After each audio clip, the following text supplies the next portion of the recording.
पिछले कुछ वर्षों से हमारा ट्रांसपोर्टेशन आसान होते जा रहा है।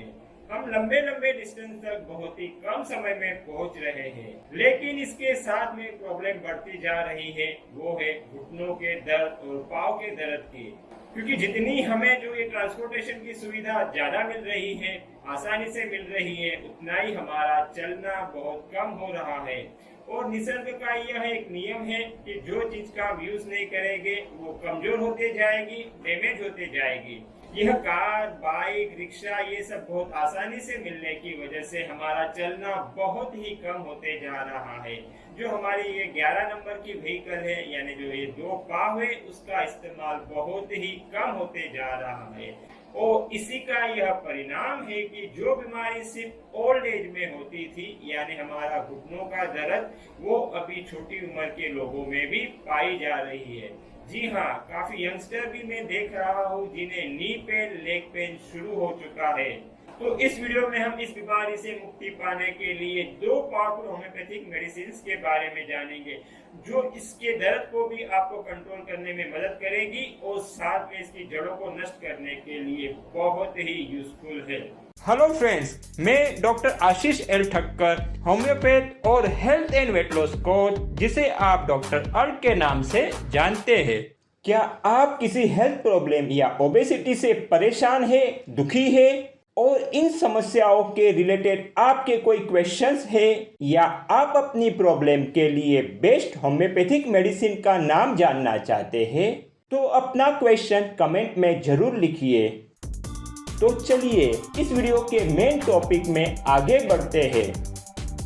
तो इसके लिए क्या होता है, वही विशियस साइकिल शुरू हो जाता है कि हम इसके मूल कारणों को ढूंढने की बजाय डॉक्टर के पास जाते हैं और पेन किलर दवाइयों द्वारा, कैल्शियम की दवाइयों द्वारा सिर्फ इसको दबाने की कोशिश करते हैं। और यह प्रॉब्लम कुछ समय के लिए तो पेन अच्छा हो जाता है, लेकिन फिर से वो जो तकलीफ थी वो बढ़ती ही जाती है, क्योंकि मूल कारण हमारे दूर नहीं होते हैं। और फिर एक समय आ जाता है कि ये जो हमारे जॉइंट्स हैं नी के, उसका शेप भी बिगड़ने लगता है, इतने वो डैमेज हो जाते हैं। कुछ लोगों को अगर आप देखो तो उनके पाँव का जो शेप है नी का, वो भी थोड़ा सा उसका बेंट ज्यादा बाहर की तरफ हो जाता है, तो उनकी चाल में भी फर्क आपको दिखाई देगा। और जो उनको अंदर से वेदना होती है वो तो बताना मुश्किल है, जिसको हो रहा है वही इसे महसूस कर सकता है। और आगे चल के हो सकता है कि ये इस हद तक बढ़ जाए बीमारी कि आपका उठना बैठना भी भारी हो जाए और फिर लकड़ी के सहारे भी चलना पड़ सकता है। तो जिनको ये बीमारी की शुरुआत है उनको यहाँ मैं खास कहना चाहूंगा कि आप जो भी इलाज कर रहे हैं कीजिए, लेकिन साथ में इसके मूल कारणों को ढूंढिए, उस पर काम कीजिए और इसे जड़ से नष्ट कर दीजिए, तो आपके लिए आगे होने वाली असुविधा से बचना संभव होगा। और इसके मूल कारण एक तो हमारी लाइफस्टाइल है, अधिक समय तक बैठे रहना, चलने की आदत का कम होना, दिन भर में बहुत कम चलना या तो बिल्कुल न चलना, ऐसी बातें भी इसके लिए जिम्मेदार होती है। तो थोड़ी मूवमेंट किया कीजिए, दिन भर में जब भी मौका मिले चलने का मौका ढूंढिए और चलते रहिए। उठना बैठना चलना, यह इसके लिए बहुत अच्छा सॉल्यूशन है। और उसके साथ में हमारे डाइट में भी कुछ ऐसे परिवर्तन आ गए हैं कि हमारे जॉइंट्स के लिए आवश्यक पोषक तत्व नहीं मिल रहे हैं। सिर्फ कैल्शियम लेने से यह काम नहीं होगा। इवन कैल्शियम को भी बॉडी को यूज करने के लिए विटामिन डी की आवश्यकता होती है। इसलिए अगर डेली संभव न हो तो वीक में 3 से 4 दिन मिनिमम 30 to 40 मिनट तक सन एक्सपोजर होना बहुत जरूरी है। और साथ में खाने में चाहे आप कोई भी डाइट के नियम को फॉलो करो, कोई भी डाइट प्लान फॉलो करो, लेकिन एक नियम कॉमन है जो सबके लिए लागू पड़ता है और आपकी यह बीमारी के लिए भी बहुत ही यूजफुल है।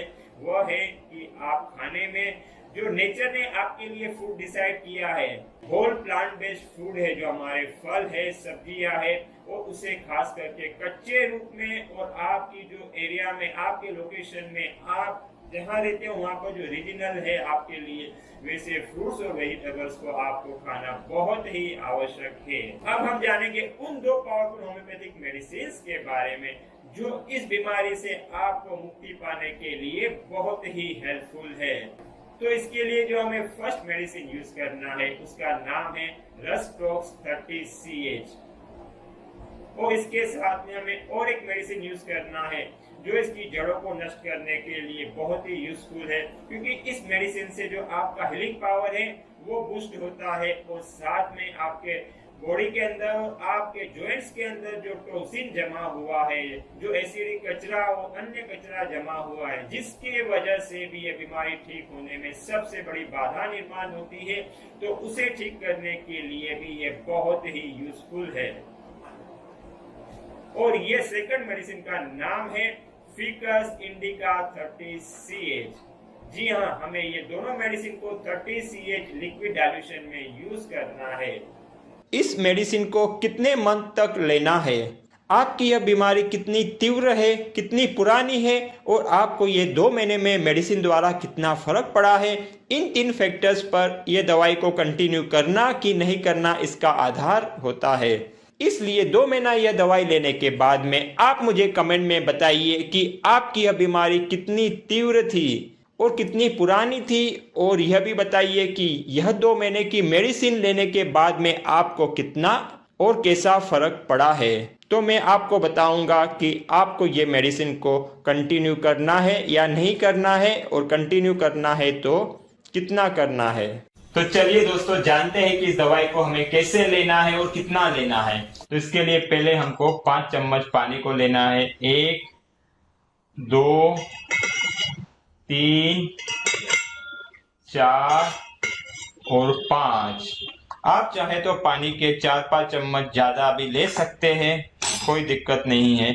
उसके बाद में हमको पहली बोतल में से दवाई के 5 ड्रॉप्स इस पानी के कटोरी में ले लेने हैं। अगर 1-2 ड्रॉप ज्यादा भी गिर जाते हैं तो नो प्रॉब्लम। अब दूसरी बोतल में से भी हम इसी पानी में 5 ड्रॉप्स दवाई के ले लेंगे। इसी तरह से दोनों दवाई के 5 ड्रॉप्स हमने लिए हैं और 5 टीस्पून यानी 5 चम्मच पानी को लिया है। कोई भी एक सादी कटोरी आप इस्तेमाल कर सकते हो, प्लास्टिक की हो या कोई भी मेटल की हो, नो प्रॉब्लम। और फिर इस दवाई को पी लेना है। इन दोनों मेडिसिन को दिन में 3 बार इसी प्रकार से लेना है। और हाँ, इस दवाई को कुछ खाने के हाफ एन आवर यानी आधा घंटा पहले या तो फिर कुछ खाने के आधा घंटा बाद में आप ले सकते हैं। इस दवाई को आप किसी भी होम्योपैथिक फार्मेसी से ले सकते हैं, खरीद सकते हैं, या तो आप चाहे तो ऑनलाइन भी बहुत सी ऐसी वेबसाइट है जहां से आप इसको घर बैठे और कुछ डिस्काउंट में भी प्राप्त कर सकते हैं। अगर आप चाहे तो ऑनलाइन किस वेबसाइट से ये दवाई डिस्काउंट में प्राप्त होती है उसकी लिंक भी मैं डिस्क्रिप्शन में दे दूंगा, वहां से भी आप इसे ऑर्डर कर सकते हैं। इस दवाई को कितना लेना है, कैसे लेना है, ये तो हमने जान लिया, लेकिन इसके साथ में होम्योपैथिक दवाई लेने के और भी कुछ नियम है। इसके बारे में जानकारी देने के लिए मैंने अलग वीडियो बनाया है जिसकी लिंक डिस्क्रिप्शन में भी है, और आप आई बटन दबाओगे तो वहां पर भी आपको वह वीडियो मिल जाएगा, तो उसे भी आप अवश्य देखिए। पूरा वीडियो देखने के लिए धन्यवाद। अच्छा लगा हो तो लाइक और शेयर अवश्य करें, और अब तक सब्सक्राइब न किया हो तो नीचे के लाल बटन को दबाकर कर दीजिए और बेल आइकॉन को भी अवश्य दबाएं, क्योंकि मेरे हर नए वीडियो के बारे में आपको सबसे पहले पता चले। Stay connected, stay healthy, grow happy.